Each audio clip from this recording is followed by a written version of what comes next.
नमस्कार। इस विशेष पेशकश में आप सभी का स्वागत है। आपके साथ हाजिर मैं हूं निहारिका महेश्वरी। उत्तराखंड कब बसेगा? 2 साल से हर कोई इसी सवाल का जवाब जानना चाहता है। 2 मई से 4 धाम यात्रा का आगाज होने जा रहा है। ऐसे में राज्य की त्रासदी भी सबके जहन में आना स्वाभाविक है। 16 जून 2013 में कुदरत का कहर टूटा, जिसमें बड़े पैमाने पर 4 धाम यात्री प्रभावित हुए। वहीं 7 मई को उत्तराखंड में लोकसभा के लिए वोटिंग है। ऐसे वक्त में पर्यावरण मंत्रालय की कमेटी की रिपोर्ट सामने आई है, जिसने उत्तराखंड में पावर प्रोजेक्ट्स को एक बड़ा खतरा बताया है। क्या ये चुनावी मुद्दा बनेगा? केंद्र में बनने वाली नई सरकार कमेटी की रिपोर्ट में अमल लाया जाएगा? इसी पर हमारी विशेष पेशकश।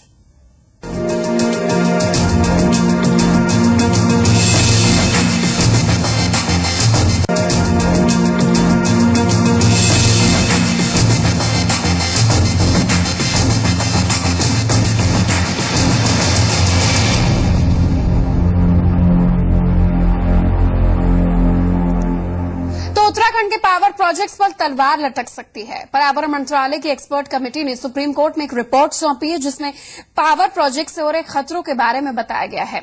वहीं छोटी नदियों के संरक्षण के लिए इको सेंसिटिव जोन, जिस पर लंबे समय से डिबेट छिड़ रही थी, इसको बनाने का भी सुझाव इस रिपोर्ट में है।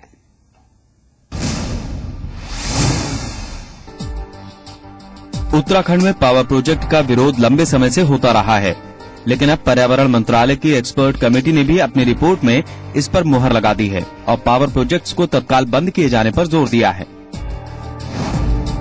एक्सपर्ट्स ने अपनी रिपोर्ट में कहा है कि छोटी और महत्वपूर्ण नदियों को बचाने के लिए कानून को प्रभावी तरीके से लागू करने की जरूरत है।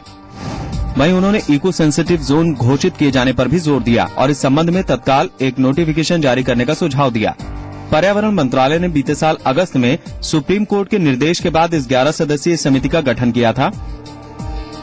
उत्तराखंड में मौजूदा वक्त में आधा दर्जन नदियों पर पावर प्रोजेक्ट चल रहे हैं, वहीं दर्जनों की तादाद में प्रस्तावित हैं।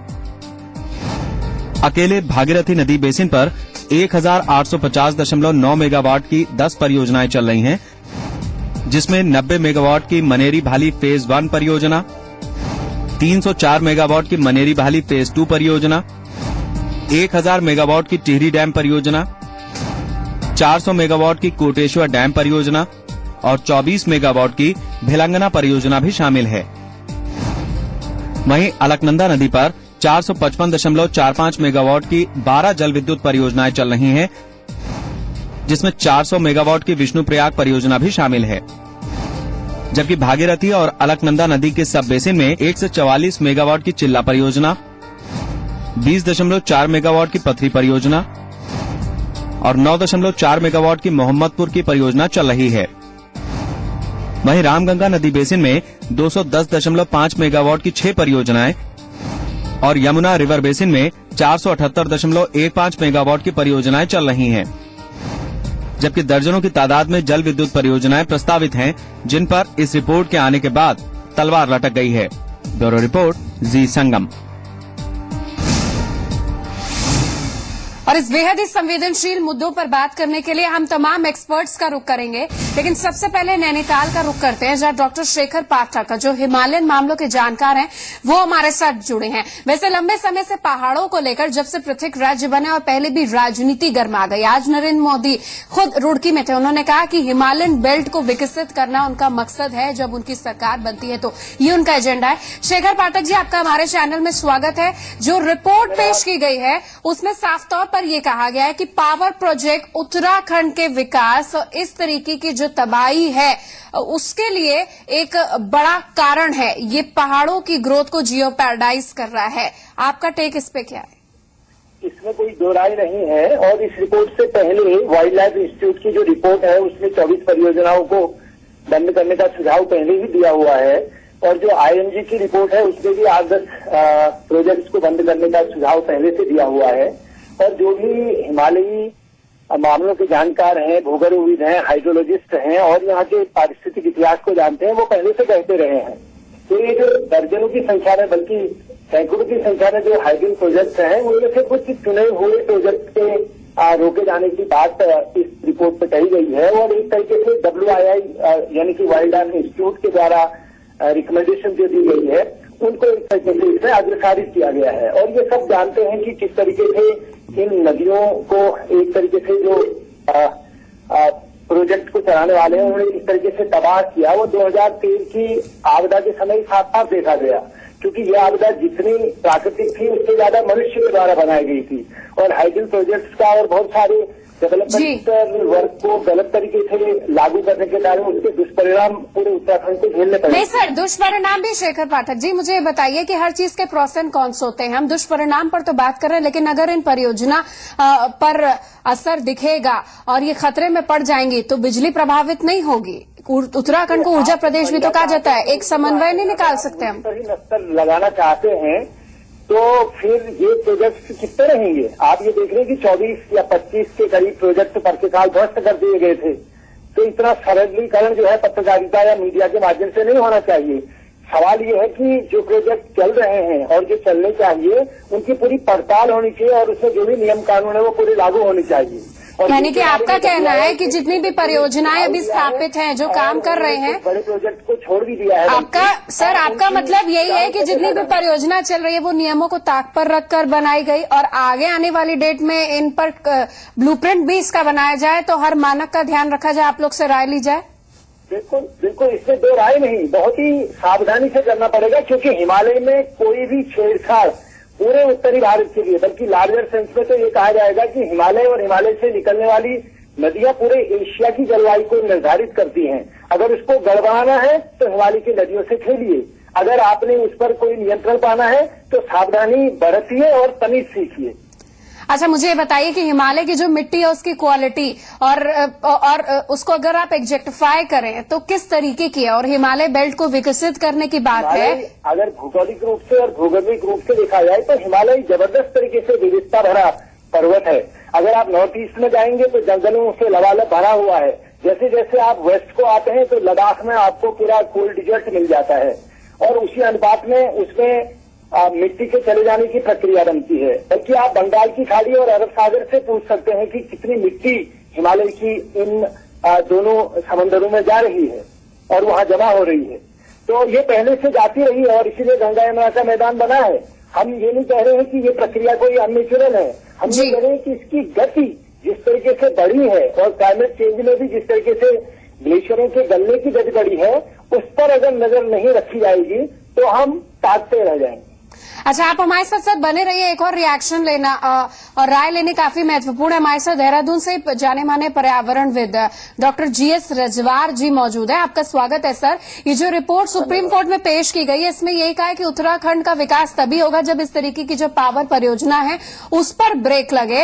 आपको नहीं लगता है कि जो जितने भी हाइड्रो प्रोजेक्ट्स को विकसित किया गया, स्थापित किया गया या जो चल रहे हैं वो पर्यावरण हित का ध्यान नहीं रखा गया, कितनी भी सरकारें आई गई?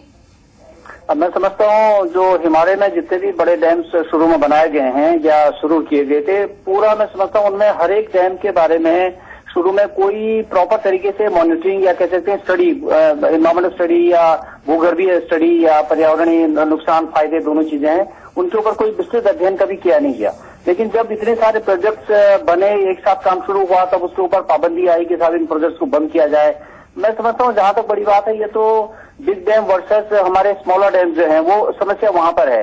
हिमालय अपने आप में दुनिया के सबसे नवीनतम पर्वत श्रृंखलाओं में कहलाते हैं हिमालय, क्योंकि इनकी पर्वत श्रृंखलाएं सबसे नवीन है, सबसे कमजोर हैं। लेकिन कहने का मतलब यह है कि जो पर्वत श्रृंखला कमजोर होने के बावजूद हमें यहाँ पर सावधानी पूर्वक जो है डैम्स को बनाना चाहिए और उनके ऊपर काम करना चाहिए। नुकसान फायदे दोनों हैं। हालांकि कुछ स्टडी इस तरह की अभी और भी आई है कि डैम्स बनाने से जो बिजली बनती है, फ्लड में हमारा थोड़ा बहुत फ्लड में कंट्रोल होता है। यहाँ तक की स्टडी जिस तरह भी है कार्बन डाइऑक्साइड के जो एमिशन है उसको भी थोड़ा कंट्रोल करता है डैम्स। लेकिन जो नुकसान है वो अपनी जगह ज्यादा है बिग डैम से।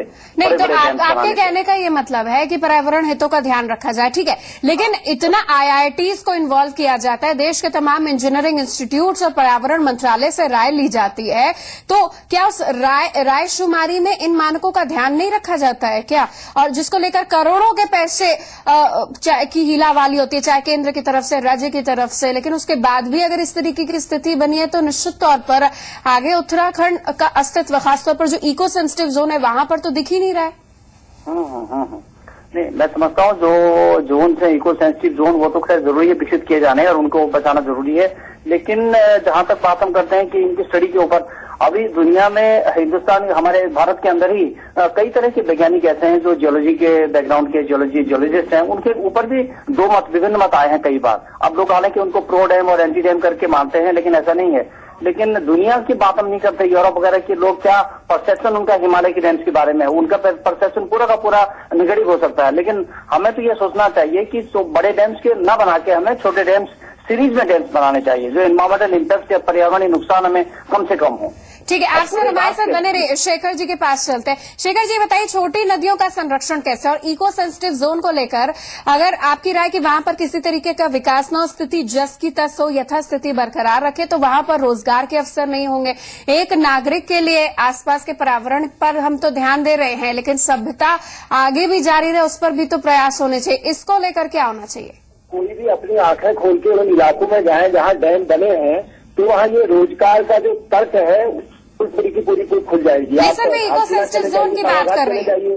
आप विष्णु प्रयाग परियोजना के आसपास चले जाइए, आप टिहरी में चले जाइए, सबसे उदास और उजड़े हुए इलाके हैं वो। इसी कि कुछ बीच के ठेकेदारों ने इस दौर में, कंस्ट्रक्शन के दौर में नफा कमाया होगा, लेकिन वहाँ रोजगार मिला हो स्थायी, और वहाँ कोई जीवन में बढ़ोतरी हुई हो, बेहतरी हुई हो, ऐसा कोई उदाहरण नहीं मिला है। और इस तरीके के अध्ययन होने लगे हैं, और शायद समय आने पर और ज्यादा आंखें खोलने वाले अध्ययन इसके सामने आएंगे। शेखर जी, जो पिथौरागढ़, शेखर जी, ये जो पिथौरागढ़ के जो सीमांत इलाके हैं और ये जो इलाके हैं, वहां पर जो इको सेंसिटिव जोन को लेकर डिबेट है, तो आपका ये मानना है कि तत्काल प्रभाव से चीजें लागू होनी चाहिए तुरंत, ना कि और बड़ी त्रासदी को हम इन्वाइट करें, उससे पहले ही अपने आप को प्रोटेक्ट करके रखें?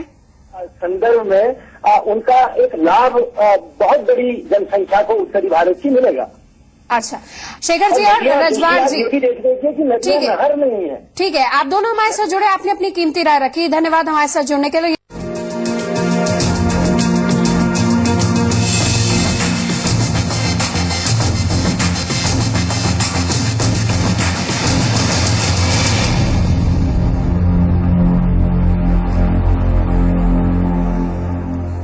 उत्तराखंड गौरवान्वित इतिहास और देवभूमि को अलग राज्य बने हुए, पृथक राज्य बने हुए लगभग 13 साल से ज्यादा का समय हो गया है, लेकिन इसको लेकर एक लंबा डिबेट चल जाता है। चाहे आपदा की बात हो, चारधाम यात्रा की बात हो, और पानी या जवानी का वहां पर ना टिकने की बात हो, कि इतने सालों में उत्तराखंड ने खोया ही खोया है। पाया पता नहीं कितने लोगों ने पाया, और जिन्होंने पाया वो भ्रष्टाचार घोटाले में लिप्त है। सिर्फ सरकारें बदलती गईं, लेकिन आम आदमी का कुछ नहीं हुआ। पिछले साल आई तबाही के मंजर आज भी यहां ताजा हैं। देवभूमि आज भी उस तबाही से उबर नहीं पाया है। राज्य को फिर से बचाने की कोशिशें जारी हैं, लेकिन इन सब के बीच फिर वही सवाल है कि क्या हमने उस प्राकृतिक आपदा से कोई सबक सीखा है? क्या विकास की अंधी दौड़ में फिर से हम वही गलती तो नहीं दोहरा रहे हैं, जो कि ये बहुत इंपॉर्टेंट है हर किसी के लिए समझना।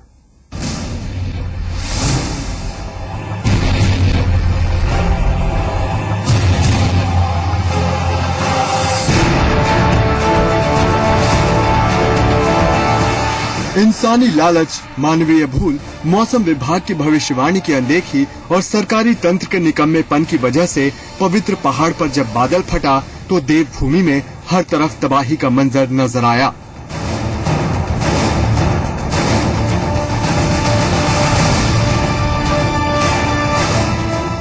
तूफानी रफ्तार से पहाड़ के रास्ते जमीन पर उतरने वाला पानी मौत के रूप में सबको निगलता चला गया।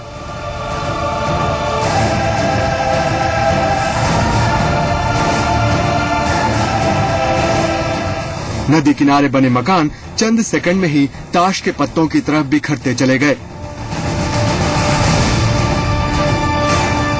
देखते ही देखते उत्तराखंड की पवित्र भूमि हजारों लोगों की कब्रगाह में तब्दील हो गई। 16 जून को तबाही की बारिश के बाद मंदाकिनी अरसे बाद इस रास्ते पर लौटी थी जिस तरफ से उसने बहना छोड़ दिया था।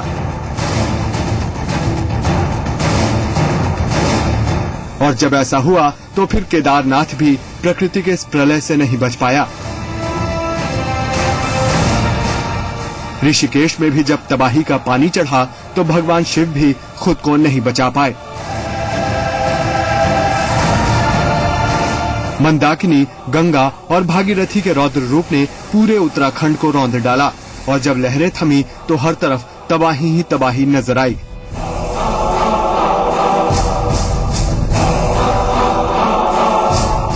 बिना कमरे वाले अस्पताल, बिना सुविधा वाले राहत शिविर, नक्शे से साफ हो चुके गांव और मलबे के नीचे लाशों के ढेर। सड़कें धंस चुकी थीं और मंदिर डूब गए थे।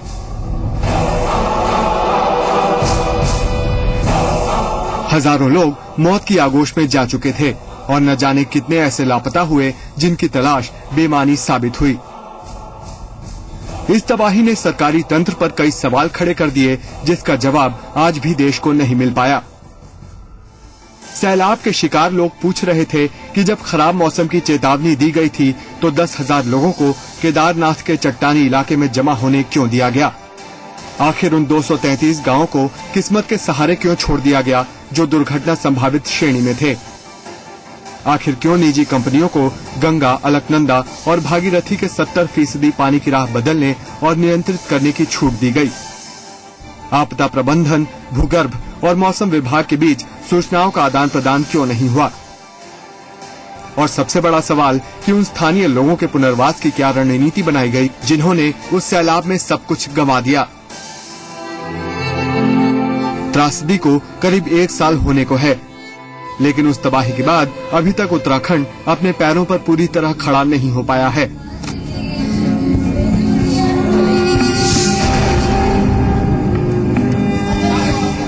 राज्य को दोबारा बसाने की कोशिशें तो की जा रही हैं, लेकिन पर्यावरण मंत्रालय की ताजा रिपोर्ट ने एक बार फिर से राज्य के पावर प्रोजेक्ट्स को कटघरे में खड़ा कर दिया है।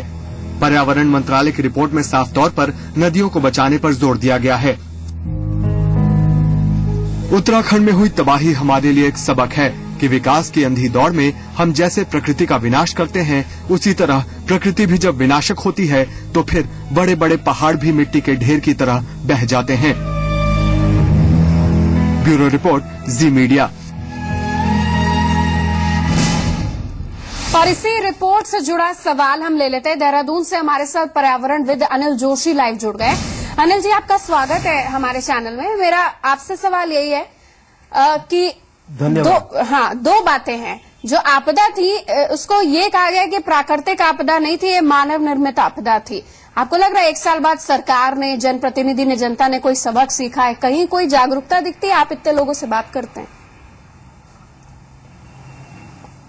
दुर्भाग्य यह है कि हमने कभी भी सबक नहीं सीखा और इतनी बड़ी त्रासदी जिसने पूरे विश्व में एक संकेत दिया था कि हम प्रकृति के साथ अगर छेड़छाड़ करेंगे तो इस तरह के परिणाम हमारे सामने होंगे। लेकिन दुर्भाग्य यह है, दुनिया ने अगर कोई सबक लिया हो या न लिया हो, लेकिन मैं समझता हूं कि सरकार, अभी भी राज्य सरकार पूरी तरह नहीं चेती है।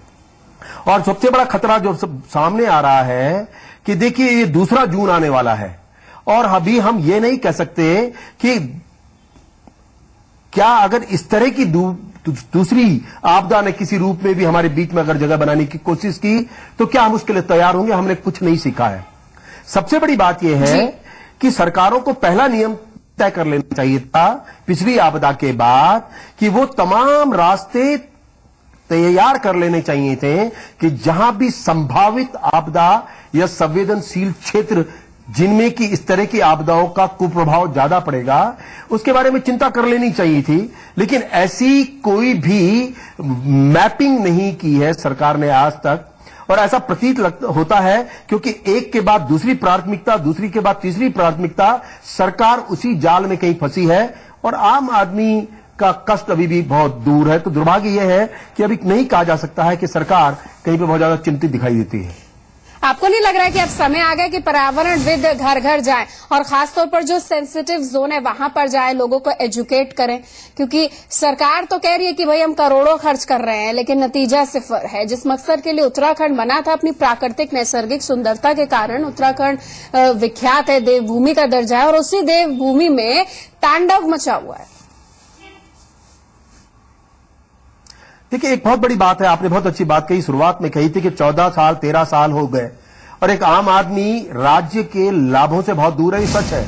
और उसमें भी मैं बड़ा स्पेसिफिक हो जाता हूं कि इस राज्य को की मांग में सबसे बड़ी भूमिका महिलाओं की थी और महिलाओं की, इस राज्य की महिलाओं की 2 ही 3 बड़ी मांग रही हैं कि उनके जंगल उनके घर के नजदीक आए, उनके धारों में पानी बना रहे, उनकी मिट्टी न जाए और जो पलायन है हमारे गांव में पुरुषों का या स्ट्रांग हैंड का वो रुक जाए। दुर्भाग्य यह है कि 13 साल में ऐसा कोई ब्यौरा नहीं है कि जहां पे महिलाओं के जंगल बचे हों, जंगल दूर न गए हों, पानी की धारे सूख गए हैं। तो वो राज्य का जो बड़ा तबका था जिन्होंने इस आंदोलन की बड़ी लड़ाई लड़ी थी, वे अभी भी, और जो 13 साल पहले वनों के हालात थे वो उससे भी बदतर हो गए। और यही कारण है, जैसे कि आपने कहा कि क्या हमारा दायित्व नहीं होता है कि हम घर घर जाएं। अक्टूबर से एक राज्य व्यापक एक यात्रा का आयोजन किया गया है, वो इन्हीं मुद्दों को लेके जो महिला केंद्रित होंगी, महिलाएं सरकार से बात करेंगी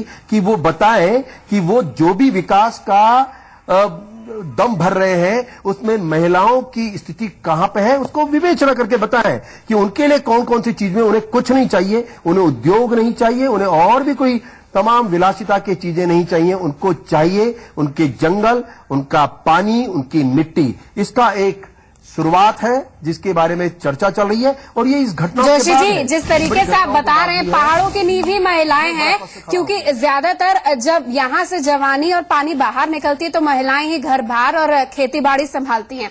अब आप इस चैनल के माध्यम से जितनी भी वहां पर महिलाएं हैं या जन जागरूकता के नाम पर, क्या आप ये बता सकते हैं कि अपने आसपास क्षेत्र में जो इको सेंसिटिव जोन में रह रहे हैं, जहां पर जो विकास की बात जो रहा है लेकिन उसके बाद भी वहां पर विकास नहीं हो सकता, वो महिलाएं किन किन सावधानियों का पालन करें? 2-3 इंपॉर्टेंट पॉइंट बताइए ताकि हमारे दर्शक भी जागरूक हो जाए और एक अपनी तरफ से पहल करें, क्योंकि सरकार से तो शायद ही अब उम्मीद बची है। देखिए, पहली बात तो यह है कि पूरे गांव को जो भी संवेदनशील स्थानों में है, उन्हें पहली बात तो सबसे ध्यान रखनी होगी कि जब भी उनको इस तरह के आसार दिखाई देते हैं, जबकि बड़ी बारिश की संभावना दिखाई देती है, तो उनको चेतना चाहिए, उनको उसको सरलता से नहीं लेना चाहिए। पहली बड़ी बात। दूसरी बड़ी बात यह है कि जहां तक संभव हो, जब वर्षा के दिन नजदीक आए और बारिश की बड़ी संभावनाएं हो, लगातार बारिश हो, तो अगर सुरक्षित स्थान वे अपने सामूहिक जगह में कहीं पर पहुंच जाएं तो वो बेहतर होगा। कम से कम माल कहीं भी जाए लेकिन जान की स्वयं की रक्षा कर सकते हो। और तीसरी बड़ी बात कि अपने जिला मुख्यालय में संपर्क साध के रखें, कोई भी रास्ते हो उससे संपर्क साथ रखें ताकि वो चेता सके, इस तरह की संभावनाएं अगर कोई दिखाई दे तो वो संपर्क में रहे ताकि तत्काल कोई सहायता हो उसे पहुंचाई जा सके। और आखिरी में जो सबसे महत्वपूर्ण है कि वहां पे जो कॉमन प्लेस है, जहां पे प्राइमरी स्कूल्स होते हैं, कॉमन बिल्डिंग्स होती हैं जो रिलेटिवली बेहतर जगहों में बनी होती हैं, उस पर निगाह रखें ताकि इस तरह की स्थिति में उस जगह पर अपना आश्रय ले सके। ठीक है अनिल जी, इतनी महत्वपूर्ण जानकारियां आपने बतौर एक पर्यावरणविद हमें दी। धन्यवाद हमारे साथ जुड़ने के लिए। तो देखिए, ये एक्सक्लेमेशन मार्क लगाया हुआ है। क्वेश्चन मार्क इसलिए नहीं लगाया है क्योंकि सबको पता है कि उत्तराखंड बसेगा, लेकिन एक्सक्लेमेशन मार्क यहाँ पर इसीलिए क्योंकि उम्मीद हम कर रहे हैं कि विकास की अंधी दौड़ में पहाड़ पिछड़ ना जाए, लेकिन जागरूकता के तौर पर एक नजीर जरूर पेश करें। इस बार किसी को आपदा नहीं चाहिए, इस बार एक अच्छा चारधाम चाहिए, इस बार एक अच्छे पब्लिक स्पॉट पर जाना है, वहां की प्राकृतिक नैसर्गिक सुंदरता को निहारना है और अपने आने वाली पीढ़ी को भी संदेश देना है। इस विशेष पेशकश में बस इतना ही।